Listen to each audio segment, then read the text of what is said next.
And boy, is he back. And boy, are the Boston Celtics looking good. They beat the Miami Heat 147-129 last night. Jalen Brown scored 43 points, and Jayson Tatum had his first triple-double of the season.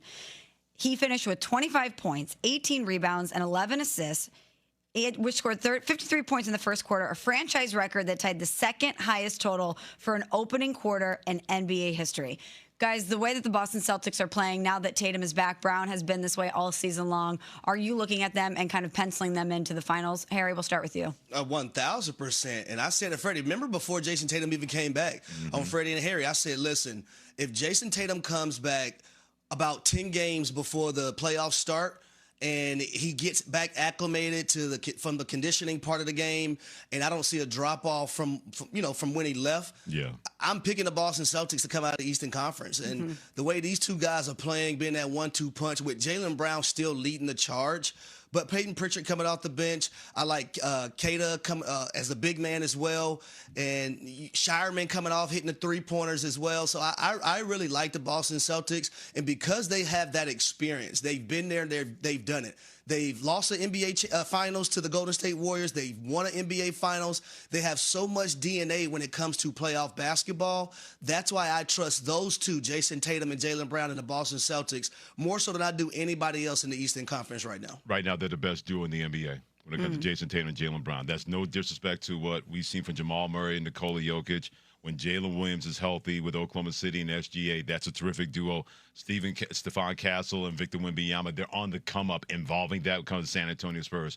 But the one thing that Jayson Tatum and Jalen Brown have that I think no other duo has is that fear factor because they won a championship together. When people tried to pry them apart, when people up in Boston, I'm talking to the Boston media, tried to separate these two by saying these two would be a lot better without each other. I said, are you out of your rabid Celtics mind to say something as stupid as that? You got two superstars below the age of 30, and you want to separate them thinking that's going to be better. And we heard the conversation, well, the Celtics don't need Jayson Tatum. He's going to disrupt what they've been able to do.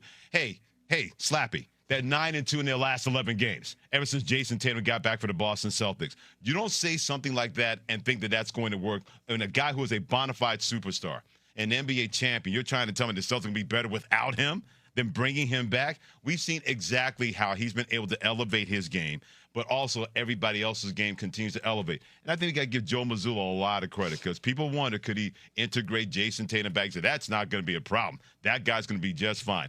His ability to coach this team to get them to the second spot before he got back, and now I think they're the team to beat when it comes to winning an NBA championship more than anybody else because they have the best duo. Joe Mazzulla should get a thousand bouquets of flowers, what he's been able to do for the Celtics this season. Yeah, and if we're telling Slappy, when you said, hey, Slappy, to chill out, let's also emphasize the fact that Tatum and Brown have never been anything but complimentary of one another. When everyone was trying to say who's number one and who's number two on this team, they're like, we work well together. They never took that bait either. And when you are superstars in this league and there is that attention around you and that debate that surrounds you about who's the number one guy, it could be easy to fall into that trap. And neither one of them ever have, which I give them a lot of credit for. But, Freddie, you bring up something interesting. You say Joe Mazzulla deserves a lot of credit, and he does. But who do you think deserves more credit for the Celtics being in this position, being able to tread water in this way so significantly before Tatum returns? Is it Jalen Brown, who kept the team afloat in so many ways and really put the Celtics on his back? Or is it Joe Mazzulla, the coach who, he's got a quote, he's got the personality. At the outset of all this, people were like, who is this Joe Mazzulla guy? He has proven to be an excellent coach that gets the best out of his players. So who do you give more credit to for the Celtics during this run? Is it Mazzulla or is it Brown? Well, I'm not going to split hairs because that's the easy way out, so I'm not going to sit on that fence and does that. But I'm going to give Jalen Brown a little bit more of the credit because there were questions about him. Could he do that? And could he work on his game? Could he be the guy in the absence of being a co-guy when it comes to Jayson Tatum? And we saw he was able to do this season, becoming a legitimate MVP candidate for the Boston Celtics. He worked on his left hand to make sure that was not going to be a hindrance to his offensive game. He improved himself defensively. He was pretty top-notch gold star as a defensive player, being that kind of two-way player. But everybody rallied around him because they knew he had the stones to make sure that whenever Jayson Tatum got back, that they were not just going to sink into the waters. He made sure that, look at me, I may be the captain now. And he kept everybody afloat on top of those waters with that ship as sailing as smooth as possible. So, yes, Joe Mazzulla is the one that is the chief, putting the plays in place. But the chief lieutenant did a fantastic job when it comes to Jaylen Brown, making sure that when Jayson Tatum got back and they were ready for him to come back, they were going to be an even better basketball team because they were not exactly a sinking ship without Jayson Tatum. Jaylen Brown gets a lot of credit for that. Yeah, I'm going with Jaylen Brown as well, Freddie. Hey, you can have the X's and O's, but you better have the Jimmys and Joes. and Jaylen Brown is a guy that took it upon himself to say, you know what? I'm going to be the guy that anchors the ship. And I love his tweet the other day when he said, man, 50 wins in a gap year? Laugh out loud, everybody. But to have someone, and honestly, y'all, I still have him in my MVP race. Like right now, if I'm looking at like my top 5, I am going with Shea. I'm going with Victor Wembanyama. Jaylen Brown is my third because he is a two-way player. And no one thought the Boston Celtics would be in this position, a 2 seed in the Eastern Conference, or thought that Jaylen Brown would be able to hold the fort down, which I don't know why they didn't think that, because this is a Finals MVP, an Eastern Conference Finals MVP. And I would also add one more thing. How crazy is Team USA looking right now, even though they won the gold medal? Right. Oh, that Jaylen Brown was not on that team. Well, that was dumb.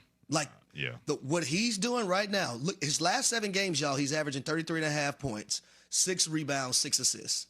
He just had 43 last night and 7 assists. He is balling out. He's very comfortable in his skin. And that's why I wish we can get politics out of, certain things when these players need to be rewarded for their play and how they can play the game of basketball through and through. Well, the gap year, the air quotes gap year, is not existing for the Boston Celtics. They don't believe in that. Yeah. Clearly, we're saying that in the East, we're penciling them into the finals. So who missed a huge opportunity here to take advantage of Boston in a down year? Go ahead, HD. I know you've been waiting for this. Put on my Scrooges. Oh, my God. New York Knicks, a.k.a. New York Knickerbockers. Coming into the season, everyone thought that you guys were going to win the NBA Finals, or at least represent the Eastern Conference in the NBA Finals. That's right. Outside of last night, they had lost 3 in a row. They beat the Memphis Grizzlies. Oh, whoop-la. Whip-de-doo. They beat the Memphis Grizzlies. Oh, hold on, Mr. Atlanta Hawk. Your team beat the Orlando Magic. How about a whoop-de-doo there, too? I'm going with the New York Knickerbockers. The Hawks also beat the Boston Celtics recently, too. And the Detroit Pistons. Just thought Mr. Scrooge thought I'd let everyone know. Number one, they ain't going to do anything in the playoffs anyway, so enjoy your wins now this season. When they lose in the first round to whoever that is, then you can put on your glass and say, I should have seen this coming, so you can look like Mr. Magoo all you want and think that's going to work. I kid because I care. I think the Hawks are legitimate, that they could be a threat to get the Eastern Conference Finals, but HD is spot on with the New York Knicks because this basketball team has not had the ability to beat top-shelf teams. They were able to get lucky to do that against the Houston Rockets, who blew an 18-point lead at Madison Square Garden. Then the Rockets brought that whoop-you-know-what on them on Tuesday when they played them earlier this week. When you're a basketball team like the New York Knicks, any margin of error is very, very slim. You should not even assume for 1 second that just because the Celtics had a quote-unquote gap year, that was going to be your turn. Your turn only happens when you make it your turn. And once again, the Celtics can't let my Knicks have nothing. The Atlanta Hawks may not let my Knicks have nothing. The Detroit Pistons may not let my Knicks have nothing. But the Knicks brought this on themselves by having that kind of mentality to say we're going to be there because we've been there before. Nothing is a given in the NBA, especially when you're a team that's not won a championship since 1973. Well, they told you that the Eastern Conference Finals weren't good enough. They fired their coach, Tom Thibodeau. So they told you they expected to be in the finals. Well,